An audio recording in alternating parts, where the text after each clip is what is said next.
Hello and welcome. I'm the Rambling Director, and today we're going to be talking about the 2022 Netflix original Scrooge: A Christmas Carol.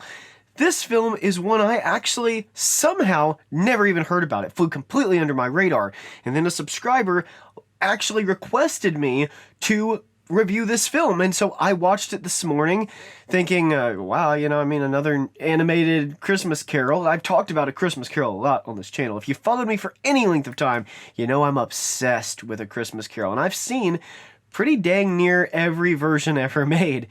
So it was a nice surprise to find out there was a new one. Ish. Then I got into this and saw the name Leslie Bricusse. Leslie Bricusse, if you don't know, is a musical theater composer, lyricist. He wrote the music and the lyrics to the classic Willy Wonka and the Chocolate Factory with Gene Wilder, one of my favorite films of all time. He also wrote one of my favorite versions of A Christmas Carol, which we'll be talking about later on in the month.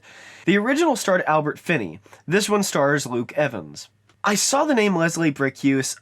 I kind of got the vibe, okay, so we're remaking Scrooge, but it's going to be as an animated musical. Well, I can actually see that working way better in concept than the Albert Finney version, because you can take advantage of a lot when something is animated.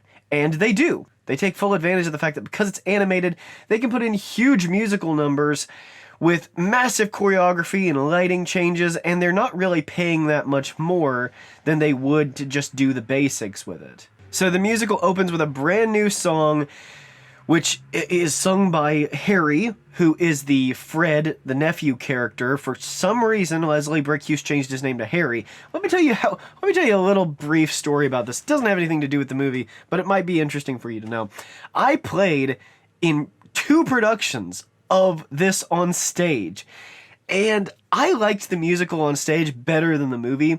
There was a ton of new songs put in addition to all the ones that were in the film itself. And I played Harry, the nephew, and I also played the young Ebenezer Scrooge. Cherish the time that I had in those 2 musicals, I really do. But what is bizarre about this animated film, it uses only, I think I counted correctly, only 4 or 5 of the original songs from the movie or from the stage play. All the other songs are brand new, and to be honest, they're not that good. I Like Life, Thank You Very Much, these are like fantastic, classic musical numbers.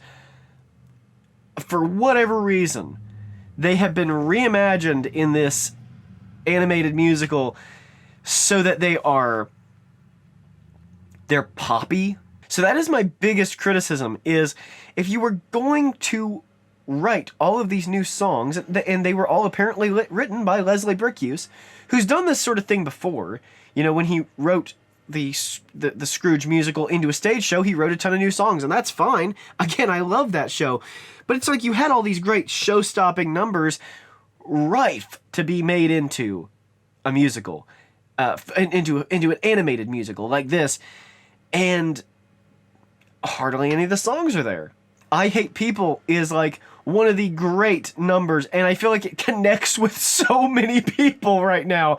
So many of us feel that way when we're walking around in a store. I hate people, but it's functional. It's not a terrible song. I wondered where the song Christmas Children was. Bob Cratchit sings to his children, Christmas children, hunger for Christmas morning. That song's gone. It's funny because Scrooge in this actually does say to somebody at one point, it's not my fault. But it removed the song, It's Not My Fault. So that's my big criticism. If you're gonna make this into basically something that doesn't even resemble the original property, why don't you just make a new Christmas Carol musical? I wanted to get that out of the way because that criticism is something that is a personal criticism of mine, and I just don't think that a lot of the musicality of this is as good as the stage show. Even the opening number, sure, it's more energized, but it sounds very generic. Another small criticism is they give Scrooge a dog. Marley left the dog to Scrooge when he died, and Scrooge takes care of the dog. And I don't know, Scrooge is a little too nice to that dog. There is some questionable rhymes, which you expect from Leslie Bricusse if you're a fan of his. Things like Santa and Canter. The opening song, as I said, it's pretty generic, but the dance number that accompanies it, very energized. Really good work. There's a point where Scrooge tells the dog, Prudence, to leave Tim Cratchit alone and to stop licking him, and he goes, "You don't know where he's been." And for a second I was like, Lucius Malfoy? Just tell me if you see this movie and it also kind of makes you think of Lucius. Scrooge has a pocket watch in this production, and it is from Belle, his long-lost love, and I really loved that because they do a lot of callbacks to it, and inside the message is something like, it's about their happiness. Happiness is a big thing, and so it's not just a musical number in this. The theme of happiness being directly related to Belle is present throughout the whole film, which is a nice touch. There is carolers collecting for charity, and they're kind of like a Tweedledum, Tweedledee thing. I found them to be kind of annoying. I didn't really enjoy their characters, but what fascinated me is this is one of the only versions I have ever seen where Scrooge does not say, if they're going to die, they better do it and decrease the surplus population. I was flabbergasted that he didn't say the line. However, they do replace it with something that I thought was good. I thought that the reason they left it out and made this the thing that draws the ghost's attention, it was a good move because it does make it more personal. When Harry says, "I think my mother, your sister Jen, would have been very disappointed that we don't spend Christmas together," Scrooge says, "There are many disappointments in this world, nephew, and one of them was born on Christmas Day, the day your mother died." Gosh, that is harsh. And you can just... the animation in this is very good. There's a couple points where it looks a little bit cheap, but the majority of it, especially when it comes to the characters, excellent expressive work. These people feel like real people, and they get across real emotion to you, and they do it very well. There's a point, it's just a little moment, but I think it really speaks to the level of thought and attention to detail that was put into this film by the production crew. There's a point where Scrooge, with one hand, takes two little stacks of coins, and he pushes them together and shuffles them into a single stack like they're playing cards. Another thing is there's practically no, Dickens dialogue. The dialogue from the book is pretty much removed entirely. I like that, to tell you the truth, because one of my major criticisms with the original and with the stage play is that I felt like Leslie Bricusse, when he was writing the book for the stage show, it's like he took Dickens, one of the most musical, lyrical writers of all time, and sucked the music out of the dialogue. Like, he just would rewrite things for no reason. It doesn't make it clear, doesn't make it sound more modern. He would just rewrite things for no reason, and it makes it sound less musical. This, they don't even try. It's just entirely modern language, and that works really well, considering the type of story that they're telling. This time, Cratchit actually says, Mr. Scrooge, you haven't paid me enough. You know, this is less than I'm due, and my child is sick. It makes Cratchit seem like more of a man. He's standing up for his family. But Scrooge says, you know, these are hard economic times, and you want me to pay for your whole family. That's not my responsibility. Sends Cratchit out, and then in the street outside the window, Scrooge sees Tim Cratchit, greeted by his father, suddenly have a severe attack. It looks sort of like asthma, but I'm guessing there's probably a more serious condition than that, although I have asthma and I appreciate it is a serious condition, especially at that point in time. The point that I'm making is he witnesses this, and so Scrooge already has a little bit of a crack in his heart for him because of that, and it's a crack that the ghost can wiggle into. It shows that there is a little bit something redeemable about him right from the get-go. Now, the song they replace the classic I Hate People song with is a pretty good song. It's not bad at all. It's not got that same level of fun and energy to it as I Hate People, but there is some good visual storytelling, like when he sees the ghosts of his past in reflections as he passes them by. I thought that was a cool effect. Another song that was sorely missing, I thought, was the Father Christmas number. Tom Jenkins is supposed to sing with the children of the neighborhood the Father Christmas song, where they call Scrooge Father Christmas ironically, which sets up for the finale at the end, where they call him that genuinely, because he's actually behaving like Santa Claus. Marley coming in freezes everything like he's a Dementor, which I thought was a really cool little effect. Now, what I want to say before we go any further is that not only Marley, but the Ghost of Christmas Past and the Ghost of Christmas Present are, in this production, the absolute best designs I have ever seen for these characters, and I genuinely mean that. I've seen like 100 versions of the Christmas Carol. I have never seen them done visually better than this. Marley is not just a ghost. His legs are bound together. It restrains him completely from moving. He also has coins over his eyes, and the coins are flaming, like blue flames are coming out of them. So he looks exactly like he did when he was buried. They still do that stupid mandible joke where his jaw unhinges for a second and he has to put it back. I've said before, I hate that. I wish they'd stop doing that in all of these Christmas Carol movies. There's a great line after Marley leaves where Scrooge says, "Huh, Jacob Marley, concerned with somebody else? Yeah, it had to be a dream." And that just cracked me up. That was a great line. Now, the Ghost of Christmas Past in the book is described in a way that makes you think he or she is meant to represent a candle. Robert Zemeckis did this in his production too by making him look like a physical candle and his head made of flame.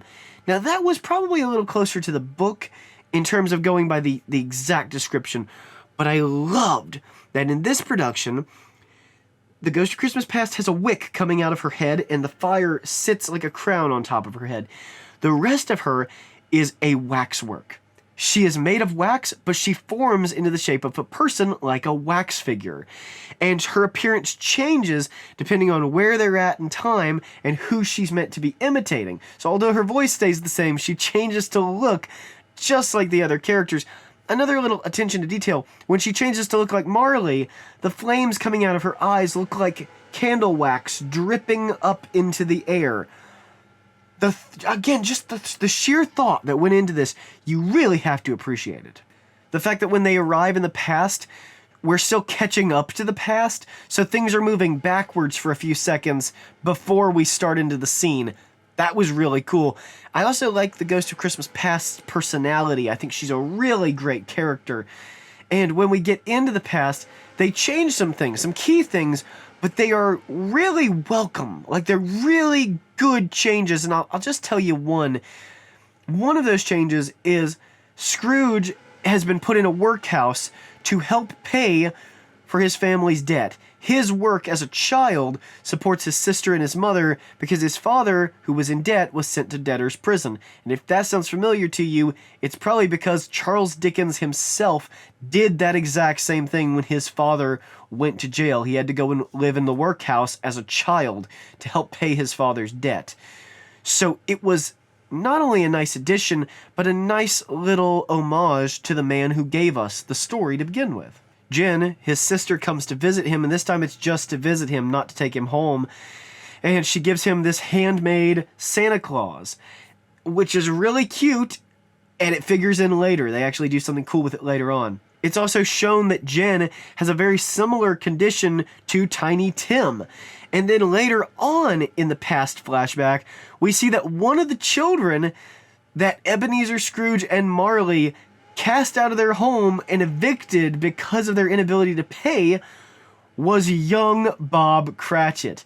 That, I thought, was a great addition because it kind of shows, even Scrooge is like, why would he come to work with me? Why? You know, like, does he know? Is he aware that I was the guy? I just thought that was such a good addition. They don't make a lot of it, but it just adds a little bit more to Scrooge's sense of responsibility. Yes, actually, I do have a responsibility to pay for your whole family, considering I put you in this mess to begin with. I thought the courtship between Belle and Ebenezer was more believable in this version than almost any other version I've seen. Now, when it gets to the song Happiness, this is where we start to see that these guys really took advantage of this being not only animated, but a visual story as opposed to just reciting the original text over and over. as Belle and Ebenezer dance, the world around them fades away, and they're in this like almost mystical room that looks like outer space, and they're dancing and singing the song Happiness. Now, the song is shortened, but to be fair, what they do with it is very, very entertaining, and it gets across the relationship between these two and makes you want them to stay together better than any other version. Now, the best new song is the song, I assume it's called Goodbye, and it's a song sang by Belle and elderly Ebenezer to young Ebenezer in the past. Wow, what a number. Now, this all of time freezes as Belle is singing the song, "Don't keep telling me later, Ebenezer. Don't keep telling me later. We need to talk now. We need to be together now."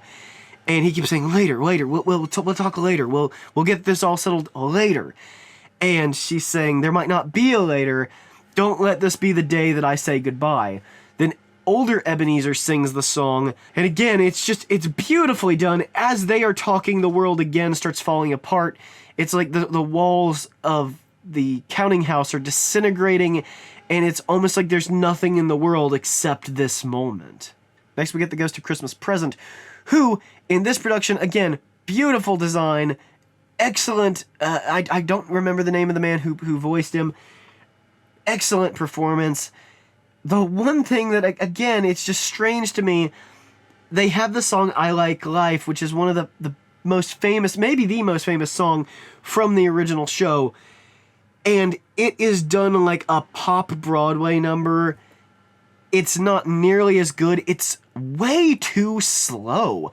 I don't know whose idea it was to slow this song down, because it's like the most energetic song in the original, and in this, it's like, I don't know, I was just looking at my watch. It does lend itself to a couple good jokes, though, where Scrooge says, yes, I'm ready to go back home, and the Ghost of Christmas Present is like, man, we did a whole song and dance number for you, and you're still not on board with this? I thought that was pretty good. There's another great addition to this, and it's when Harry, during the party scene, is toasting Scrooge's health, and then toasts to his mother, and says a toast, don't cry, says a toast for his mother, and for all the Christmases they never shared together.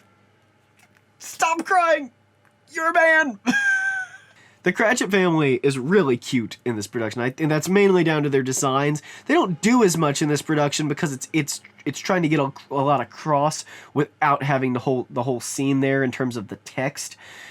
So they don't do a whole lot, but they're all there, and they're adorable.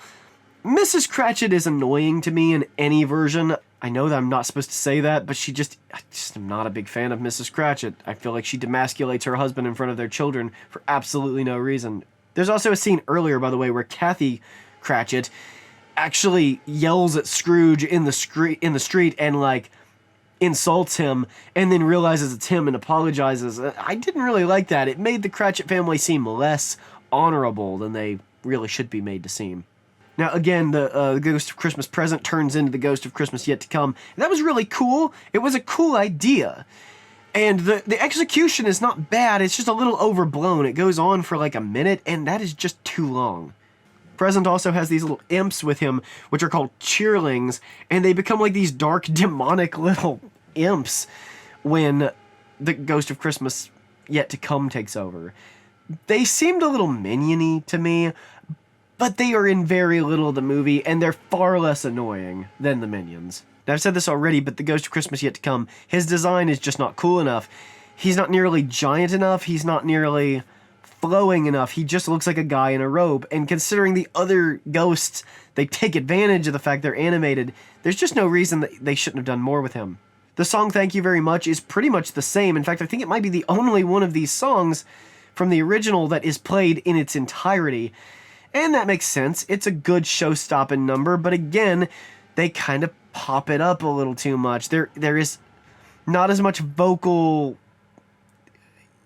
fun to be had with it. So I kind of prefer the original guy in the 70s singing it, just because even though he's not a very good singer, he's really energized, and this sounds very auto-tuned and very robotic, and I didn't appreciate it. However, the visual style is great for the entire film, especially they keep showing Scrooge seeing moments in, like, the glass windows, or, like, You know, he'll see something and it's almost like a snapshot of it, freezes for a second. Scrooge seeing his casket is a finely executed scene.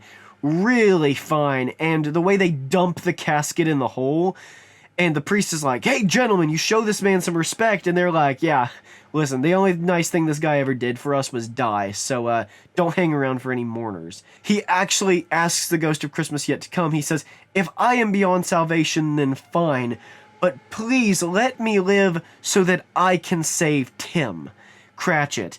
That was a nice little element that was added, and if I'm not mistaken, I think they probably took inspiration from the Guy Pearce Christmas Carol in that. Another nice, it's not really an addition, but it's a nice cut. I always thought the hell scene in the original 70s film, it's funny, don't get me wrong, it's hysterical. Why is it there? You know, it really does not add that much, because it's such a cartoony caricature of hell that it's almost like Ebenezer is not suffering as badly as I kind of want him to. I also feel like they actually accomplished the same thing, and far more meaningfully, by simply showing the ghost of Scrooge rising wearing his chains. It took about 10 seconds, and yet it got across the entire point, despite the fact that the hell scene is way longer. Now when Scrooge wakes up the next morning, he gets ready and actually throws the party at his house. Now, he tells the kids that he's been, griping at and fussing at throughout the film. He tells them to run the errands for him and then invites them to Christmas dinner. Now, that's a very nice little addition. The problem is, because we didn't get the scene with the kids singing Father Christmas, there's really not as much redemption for that relationship. Because the kids don't really care about Ebenezer Scrooge that much. He's not even like the legendarily bad man that he was in the original. I would have liked to have seen that scene included so that this ending would mean more. They keep in about half of my favorite song in the whole show, my personal favorite, the song without which, if they'd cut this song, I would have said, absolutely not even going to do a review because I don't like it. They kept this song, it's the heart of the show, Begin Again. Loved it, very nicely executed in the first half. There's a little criticism I have of it at the very end. During the Christmas party, he gives Harry the little doll that his sister had made for him as a child, and Harry realizes what it is, and it means a lot to him, and then he makes Bob Cratchit his partner. The ending with Begin Again is pretty much perfect. The one problem I had for it is that the last, 3 notes, they change it so that Scrooge holds all of these notes for an extraordinarily long time. I'll begin.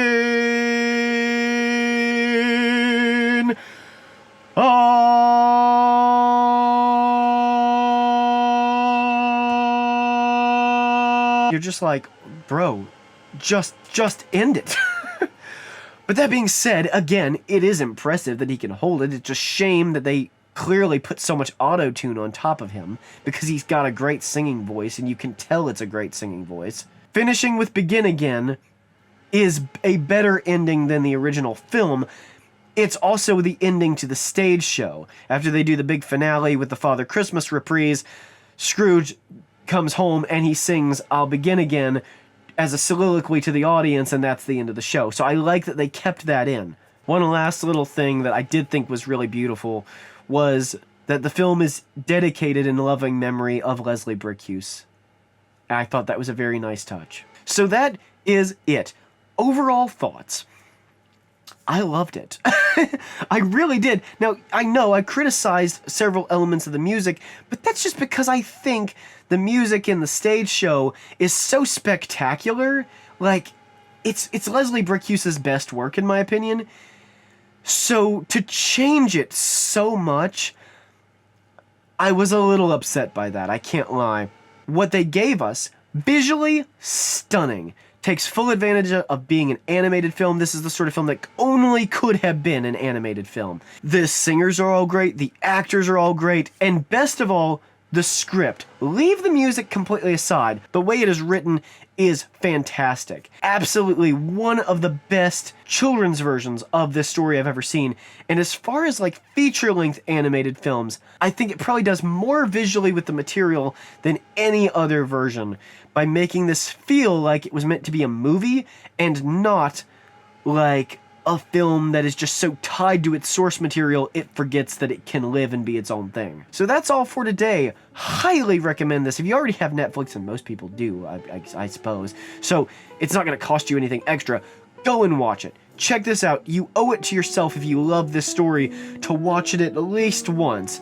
It never takes from you, it only gives. It is one of those stories that even the worst versions have something great in them, and this is by far one of the better versions ever put to film, so I highly recommend it. Thank you everybody for watching. That's all I have for today, and I will see you in the next one.